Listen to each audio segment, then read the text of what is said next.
परम सत्कारजोग साध संगत जी। दास हरमीत ਸਿੰਘ ਖਾਨਪੁਰੀ ਵੱਲੋਂ ਫਤਿਹ ਪ੍ਰਵਾਨ ਕਰੇ ਜੀ। ਵਾਹਿਗੁਰੂ ਜੀ ਕਾ ਖਾਲਸਾ, ਵਾਹਿਗੁਰੂ ਜੀ ਕੀ ਫਤਿਹ। ਸਾਧ ਸੰਗਤ ਜੀ, ਆਪ ਜੀ ਦੇ ਸਾਹਮਣੇ ਹੈ। ਜੂਨ ਦਾ ਮਹੀਨਾ ਆਇਆ। ਸਾਲ ਦੇ ਅੰਦਰ ਜਦੋਂ ਜੂਨ ਦਾ ਮਹੀਨਾ ਆਉਂਦਾ ਆ, ਜਿੱਥੇ ਜਿੱਥੇ ਕੋਈ ਗੁਰੂ ਨਾਨਕ ਨਾਮ ਲੈਵਾ, ਜਿੱਥੇ ਜਿੱਥੇ ਕੋਈ ਸਿੱਖ ਵਸਦਾ, ਉਹਦੇ ਦਿਮਾਗ ਦੇ ਅੰਦਰ ਇੱਕ ਪੁਰਾਣੀ ਰੀਪਲੇ ਚੱਲਣਾ ਸ਼ੁਰੂ ਹੋ ਜਾਂਦਾ, ਜੋ 36 ਵਰ੍ਹੇ ਪਹਿਲਾਂ ਇਸ ਧਰਤੀ 'ਤੇ ਵਾਪਰਿਆ। ਜਿੱਥੇ ਸਿੱਖਾਂ ਦੇ ਜਿਹੜੇ ਦਿਲ 'ਚ ਵਸਦਾ ਹਰਮੰਦਰ ਆ, ਉਹਦੇ ਉੱਤੇ ਇੱਕ ਅਟੈਕ ਹੋਇਆ। ਉਹ ਘੱਲੂਘਾਰਾ, ਜਿਹਨੂੰ ਭੁੱਲਣਾ ਸੌਖਾ ਹੀ ਨਹੀਂ, ਨਾਮੁਮਕਿਨ ਆ।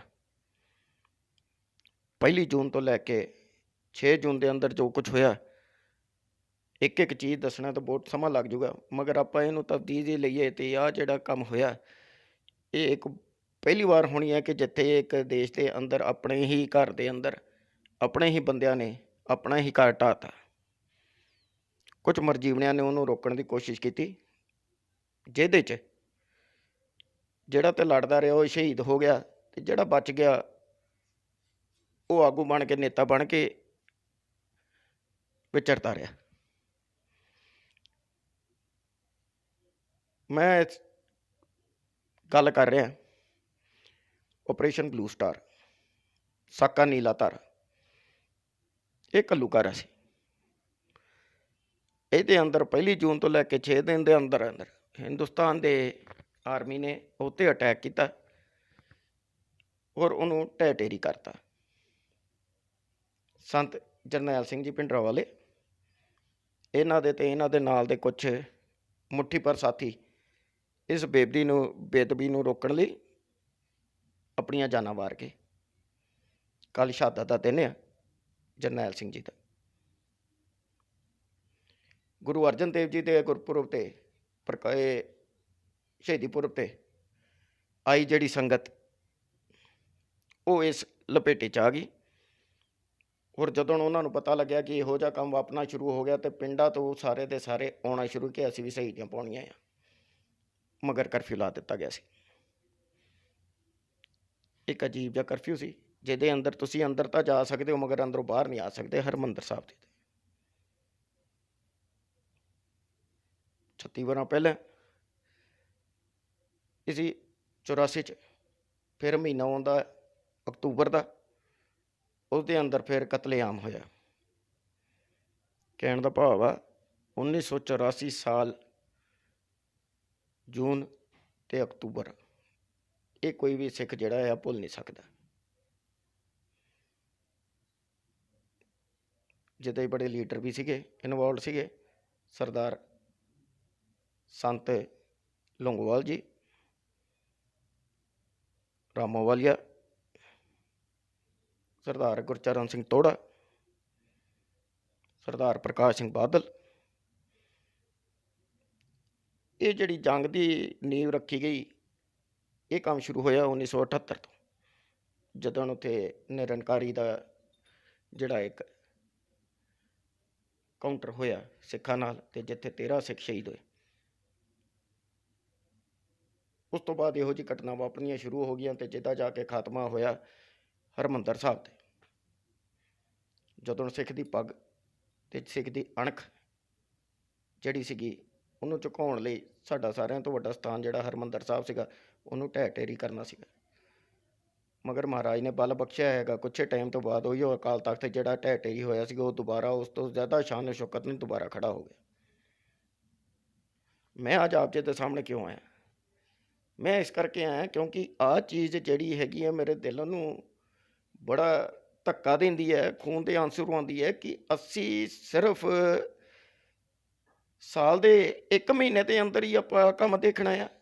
ਸਾਨੂੰ ਜਿਹੜਾ ਸਾਡਾ ਇਤਿਹਾਸ ਆ, ਸਿਰਫ ਸਾਲ ਦੇ 1 ਮਹੀਨੇ 'ਚ ਚੇਤਾ ਆਉਂਦਾ ਆ। ਜਦੋਂ ਜੂਨ ਆਇਆ ਤਾਂ ਸਾਨੂੰ ਚੇਤਾ ਆਉਂਦਾ ਆ, ਜਦੋਂ ਅਕਤੂਬਰ ਆਇਆ ਤਾਂ ਸਾਨੂੰ ਚੇਤਾ ਆਉਂਦਾ ਆ। ਹੋਰ ਅਸੀਂ ਬਾਕੀ ਸਾਰਾ ਸਾਲ ਜਿਹੜਾ ਇਹਨੂੰ ਭੁੱਲ ਜਾਈਏ। ਮੇਰੀ ਮੁਰਾਦ ਆ ਜਿਹੜੀ ਨਵੀਂ ਪਨੀਰੀ ਸਾਡੀ ਆ ਗਈ, ਇਹ ਇਸ ਚੀਜ਼ ਤੋਂ ਬਿਲਕੁਲ ਹੀ ਅਣਜਾਣ ਆ। ਹੋਰ ਸਾਡੇ ਇੱਥੇ ਕੁਛ ਇਹੋ ਜਿਹੇ ਵੀ ਹੈਗੇ ਆ ਜਿਹੜੇ ਕਹਿੰਦੇ ਆ ਕਿ ਸਾਨੂੰ ਪੁੱਛਣਾ ਭੁੱਲ ਜਾਣਾ ਚਾਹੀਦਾ, ਉਹਨੂੰ ਯਾਦ ਕਰਕੇ ਕੀ ਰੱਖਣਾ। ਮੈਂ ਬੇਨਤੀ ਕਰਦਾ ਸਾਧ ਸੰਗਤ ਜੀ, ਮੈਂ ਇਹਦੇ ਕਰਕੇ ਨਹੀਂ ਯਾਦ ਰੱਖਣ ਨੂੰ ਕਹਿੰਦਾ ਕਿ ਤੁਸੀਂ ਜਾ ਕੇ ਹੱਥ 'ਤੇ ਪਿਸਤੌਲਾਂ ਫੜ ਕੇ ਤੂੰ ਦੁਬਾਰਾ ਤੋਂ ਆਹ ਕੰਮ ਸ਼ੁਰੂ ਕਰ ਦਿਓ। ਮੈਂ ਇਸ ਕਰਕੇ ਯਾਦ ਰੱਖਣ ਨੂੰ ਕਹਿੰਦਾ, ਕਿਉਂਕਿ ਇਹ ਜੋ ਕੁਛ ਸਾਡੀ ਜਿਹੜੀ ਨਵੀਂ ਪਨੀਰੀ ਆਈ ਹੈ, ਜਿਨ੍ਹਾਂ ਨੂੰ ਪੱਗ ਬਿਨਾਂ ਕਿਸੇ ਕੁਰਬਾਨੀ ਦੇ ਮਿਲ ਗਈ, ਜਿਨ੍ਹਾਂ ਨੂੰ ਸਿੱਖੀ ਬਿਨਾਂ ਕਿਸੇ ਮਿਹਨਤ ਦੇ ਮਿਲ ਗਈ, ਉਹਨਾਂ ਨੂੰ ਪਤਾ ਹੋਣਾ ਚਾਹੀਦਾ ਕਿ ਅੱਜ ਜਿਹੜੀ ਤੁਸੀਂ ਸਿੱਖੀ ਮਾਣ ਰਹੇ ਹੋ, ਜਿਹੜੀ ਸਾਰੀ ਦੁਨੀਆ 'ਚ ਤੁਸੀਂ ਇੱਜ਼ਤਾਂ ਮਾਣਦੇ ਹੋ, ਸਾਰੀ ਦੁਨੀਆ ਦੇ ਅੰਦਰ ਤੁਹਾਨੂੰ ਖੜ ਕੇ ਜਿਹੜੀਆਂ ਸਲਾਮੀਆਂ ਮਿਲਦੀਆਂ ਉਹ ਇਸ ਕਰਕੇ ਆ ਕਿਉਂਕਿ ਇਹ ਕੌਮ ਬੜੇ ਬੜੇ ਵੱਡੇ ਇਤਿਹਾਸਿਕ ਚੀਜ਼ਾਂ ਚੋਂ ਨਿਕਲੀ ਆ, ਜਿਨ੍ਹਾਂ ਚੋਂ ਆ ਵੀ ਇੱਕ ਚੀਜ਼ ਹੈ। ਸਾਨੂੰ ਆਪਣੇ ਨਿਆਣਿਆਂ ਨੂੰ ਦੱਸਣਾ ਚਾਹੀਦਾ, ਸਾਨੂੰ ਕੋਈ ਸਬਕ ਲੈਣੇ ਚਾਹੀਦੇ ਆ। ਜਿਹੜੀ ਸਾਡੇ ਨਾਲ ਦੀ ਇੱਕ ਕੌਮ ਹੈ, ਜਿਹੜੀ ਘੱਟ ਗਿਣਤੀ ਸਾਡੇ ਤੋਂ ਵੀ ਘੱਟ ਆ, ਜਿਨ੍ਹਾਂ ਨੂੰ ਅਸੀਂ ਜੂ ਕਹਿੰਦੇ ਆ, ਯਹੂਦੀ ਜਿਹੜੇ ਆ, ਉਹਨਾਂ ਨੇ 3 ਚੀਜ਼ਾਂ ਤੇ ਪੂਰਾ ਚੇਤਾ ਰੱਖਿਆ ਹੈ ਔਰ ਧਿਆਨ ਦਿੱਤਾ ਪੂਰਾ। ਪਹਿਲਾਂ ਉਹ ਆਪਣੇ ਕਦੀ ਇਤਿਹਾਸ ਨੂੰ ਭੁੱਲਣ ਨਹੀਂ ਦਿੰਦੇ, ਆਪਣੇ ਨਿਆਣਿਆਂ ਦੇ ਅੰਦਰ ਘੋਟ-ਘੋਟ ਕੇ ਪਾਉਂਦੇ ਆ ਕੀ ਕੁਝ ਤੁਹਾਡੇ ਨਾਲ ਹੋਇਆ, ਕੀ ਕੁਝ ਤੁਹਾਡੇ ਧੱਕਾ ਹੋਇਆ, ਕੀ ਨਾ ਕੁਝ ਹੋਇਆ, ਕੀ ਹੋਇਆ। ਦੂਜਾ, ਆਪਣੇ ਬੱਚਿਆਂ ਨੂੰ ਉੱਚ ਦੀ ਉੱਤੇ ਤੋਂ ਉੱਤੇ ਦੀ ਪੜ੍ਹਾਈ ਦਿੰਦੇ ਆ। ਸਾਨੂੰ ਚਾਹੀਦਾ ਸਾਡੇ IAS ਬਣਨ, IPS ਬਣਨ, ਇਸ ਦੇਸ਼ ਦੇ ਅੰਦਰ ਬੈਠ ਕੇ ਉਹ ਤੇ ਫੈਸਲੇ ਵਾਲੀ ਪੋਜੀਸ਼ਨਾਂ 'ਤੇ ਆਉਣ। ਕੋਈ ਕੰਮ ਇਹੋ ਜਿਹੇ ਹੋਣੇ ਚਾਹੀਦੇ ਆ, ਪੜ੍ਹੇ ਲਿਖੇ ਹੋਣ। ਤੀਜਾ, ਆਪਣੇ ਬਾਣੀ ਤੇ ਬਾਣੇ ਨੂੰ ਕਦੀ ਵਿਸਰ ਨਹੀਂ ਦਿੰਦੇ। ਅਸੀਂ ਸਾਰੇ ਕੰਮ ਪੁੱਠੇ ਕਰਤੇ, ਬਾਣੀ ਬਾਣਾ ਸਾਡੇ 'ਚ ਰਿਹਾ ਨਹੀਂ। ਇਤਿਹਾਸ ਅਸੀਂ ਕਹਿੰਦੇ ਹਾਂ ਜੀ ਕੋਈ ਗੱਲ ਨਹੀਂ, ਮਾਡਰਨ ਬੰਦੇ ਆ। ਔਰ ਪੜ੍ਹਾਈ ਦਾ ਤਾਂ ਇੱਦਾਂ ਆ ਕਿ ਜਦੋਂ ਪੈਸਾ ਹੈ ਤਾਂ ਪੜ੍ਹਨ ਦੀ ਲੋੜ ਕੀ ਆ। ਇਹ ਮਗਰ ਚੀਜ਼ਾਂ ਸਾਨੂੰ ਕਿੱਥੇ ਲੈ ਕੇ ਜਾ ਰਹੀਆਂ। ਅੱਜ ਅਸੀਂ ਆਪ ਦੇਖੀਏ ਕਿ ਸਿਰਫ ਸਾਲ ਦੇ 2 ਮਹੀਨੇ ਦੇ ਅੰਦਰ ਇੱਕ ਸਿੱਖ ਦਾ ਖੂਨ ਖੋਲਣਾ ਸ਼ੁਰੂ ਹੋ ਜਾਂਦਾ, ਬਾਕੀ ਟਾਈਮ ਅਸੀਂ ਠੰਡੇ ਬੈਠੇ ਰਹਿੰਦੇ। ਮਹਾਰਾਜ ਨੇ ਵੀ ਜਦੋਂ ਬਾਜ ਰੱਖਿਆ ਤੇ ਉਹਦੇ ਇਹਨਾਂ 5 ਗੁਣਾਂ ਤੇ ਕਰਕੇ ਰੱਖਿਆ ਕਿ ਬਾਜ ਹਮੇਸ਼ਾ ਉੱਚੀ ਥਾਂ ਤੇ ਬਹਿੰਦਾ, ਬਾਜ ਹਮੇਸ਼ਾ ਆਪਣਾ ਖੂਨ ਗਰਮ ਰੱਖਦਾ, ਬਾਜ ਕਦੀ ਪਿੰਜਰੇ 'ਚ ਨਹੀਂ ਬੈਠ ਸਕਦਾ, ਬਾਜ ਕਦੀ ਆਰਾਮ ਦੇ ਨਹੀਂ ਖਾ ਸਕਦਾ, ਔਰ ਬਾਜ ਹਮੇਸ਼ਾ ਜਿਹੜੀ ਹਵਾ ਦੇ ਵਿਪਰੀਤ ਤੁਰਦਾ। ਇਹ ਗੁਣ ਜਿਹੜੇ ਖਾਲਸਿਆਂ 'ਚ ਉਹਨਾਂ ਨੇ ਪਾਏ ਸੀ ਕਿ ਮਹਾਰਾਜ ਨੇ। ਮਗਰ ਅੱਜ ਖਾਲਸਾ ਜਿਹੜਾ ਆ ਕਿ ਸਿਰਫ ਜਦੋਂ ਪੁਆਇੰਟ ਹੁੰਦਾ ਤੇ ਤਾਂ ਉਹ ਜਾਗਰੂਕ ਹੋ ਜਾਂਦਾ, ਉਸ ਤੋਂ ਬਾਅਦ ਫਿਰ ਸੋ ਜਾਂਦਾ। ਇਹ ਜਿਹੜੀ ਲੜਾਈ ਸਾਡੀ ਕਿਸੇ ਚੀਜ਼ ਦੇ ਨਾਲ ਨਹੀਂ, ਇਹ ਲੜਾਈ ਸਾਡੀ ਅਸੀਂ ਆਪਣੇ ਆਪ ਨਾਲ ਆ। ਅਸੀਂ ਆਪਣੇ ਅੰਦਰ ਦਾ ਜਿਹੜਾ ਸ਼ੈਤਾਨ ਹੈ ਉਹਨੂੰ ਮਾਰਨ ਦੀ ਕੋਸ਼ਿਸ਼ ਕਰਨੀ ਹੈ, ਤੇ ਇਹ ਚੀਜ਼ਾਂ ਨੂੰ ਅਸੀਂ ਭੁੱਲਣਾ ਨਹੀਂ ਹੈ, ਇਹ ਚੇਤਾ ਕਰਾਉਣਾ ਬਾਰ-ਬਾਰ। ਅੱਜ ਪੂਰੇ 36 ਵਰ੍ਹੇ ਹੋ ਗਏ ਇਸ ਚੀਜ਼ ਨੂੰ। ਆਪਾਂ ਇਹਨਾਂ 36 ਵਰ੍ਹੇ 'ਚ ਕੀ ਖੱਟਿਆ। ਪੰਜਾਬ ਸਾਡਾ ਘਟਦਾ ਕਿੱਥੇ ਤਾਂ ਪਹੁੰਚ ਗਿਆ। ਲੜਾਈ ਸ਼ੁਰੂ ਪੰਜਾਬ ਤੋਂ ਹੋਈ ਸੀ। ਕੀ ਮੰਗਾਂ ਸੀਗੀਆਂ ਸਾਡੀਆਂ, ਸਿਰਫ ਪੰਜਾਬੀ ਸੂਬਾ ਸਾਨੂੰ ਦਿੱਤਾ ਜਾਏਗਾ। ਚਲੋ ਇਹ ਸਰਕਾਰਾਂ ਦੇ ਨਾਲ ਤੇ ਇਹਦੇ ਨਾਲ ਸਾਡੀ ਲੱਗੀ ਰਹਿਣੀ ਆ। ਅੱਜ ਮੇਰੇ ਆਉਣ ਦਾ ਕੀ ਮਕਸਦ ਆ, ਮੈਂ ਬਸ ਇੰਨੀ ਕਿ ਇੱਕ ਅਰਜ਼ ਕਰਨਾ ਚਾਹੁੰਦਾ ਸਾਧ ਸੰਗਤ ਨੂੰ ਕਿ ਅਗਰ ਅਸੀਂ ਆਪਣਾ ਧਰਮ, ਆਪਣੀ ਕੌਮ, ਇਹਨਾਂ ਨੂੰ ਬਚਾ ਕੇ ਰੱਖਣਾ ਤੇ ਸਾਨੂੰ ਜਿਹੜਾ ਇਹ ਇਤਿਹਾਸ ਆ ਆਪਣੇ ਬੱਚਿਆਂ ਤੋਂ ਲੁਕਾ ਕੇ ਨਹੀਂ ਰੱਖਣਾ, ਉਹਨਾਂ ਨੂੰ ਦੱਸਣਾ। ਉਹਦੇ ਅੰਦਰ ਸਿਰਫ 84 ਨਹੀਂ, ਉਹਦੇ ਅੰਦਰ ਬਾਕੀ ਪਹਿਲੇ ਦੇ 2 ਘੱਲੂਘਾਰੇ ਉਹ ਵੀ ਆ। ਸਾਡੇ ਗੁਰੂਆਂ ਦੇ ਇਤਿਹਾਸ ਹੈਗੇ ਆ, ਗੁਰੂ ਗੋਬਿੰਦ ਸਿੰਘ ਜੀ ਮਹਾਰਾਜ ਦਾ ਇਤਿਹਾਸ ਹੈਗਾ ਆ, ਉਹ ਯੋਧਿਆਂ ਦਾ ਇਤਿਹਾਸ ਹੈਗਾ ਆ, ਬਾਬਾ ਦੀਪ ਸਿੰਘ ਹਰਾਂ ਦਾ ਇਤਿਹਾਸ ਹੈਗਾ।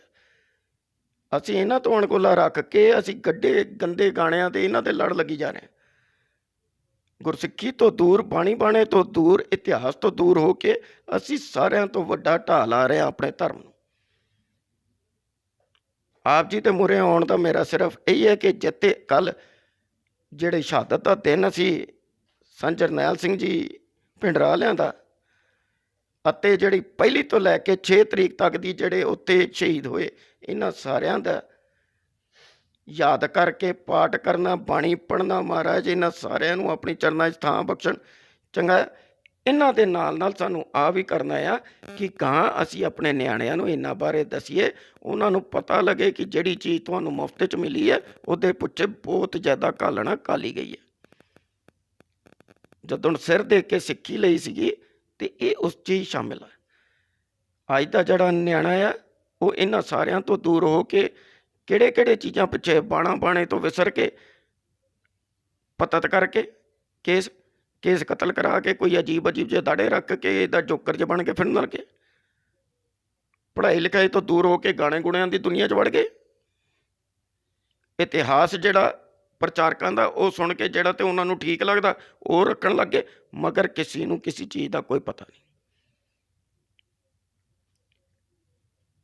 ਮੈਂ ਬੇਨਤੀ ਕਰਨਾ ਸਾਧ ਸੰਗਤ ਨੂੰ, ਅਗਰ ਮੈਨੂੰ ਕੋਈ ਸੁਣਦਾ ਹੋਏ, ਮੈਂ ਹੱਥ ਜੋੜ ਕੇ ਬੇਨਤੀ ਕਰਨਾ ਸਾਧ ਸੰਗਤ ਜੀ, ਇਹ ਚੀਜ਼ਾਂ ਅਸੀਂ ਆਪਣੇ ਬੱਚਿਆਂ ਨੂੰ ਦੱਸੀਏ, ਨਵੀਂ ਪਨੀਰੀ ਨੂੰ ਦੱਸੀਏ ਕਿ ਅਸੀਂ ਕਿਉਂਕਿ ਜੇ ਝਗੜਾ ਚੋਂ ਕੱਢ ਕੇ ਗੱਡੀ ਇਹਨਾਂ ਦੇ ਹਵਾਲੇ ਕੀਤੀ ਆ।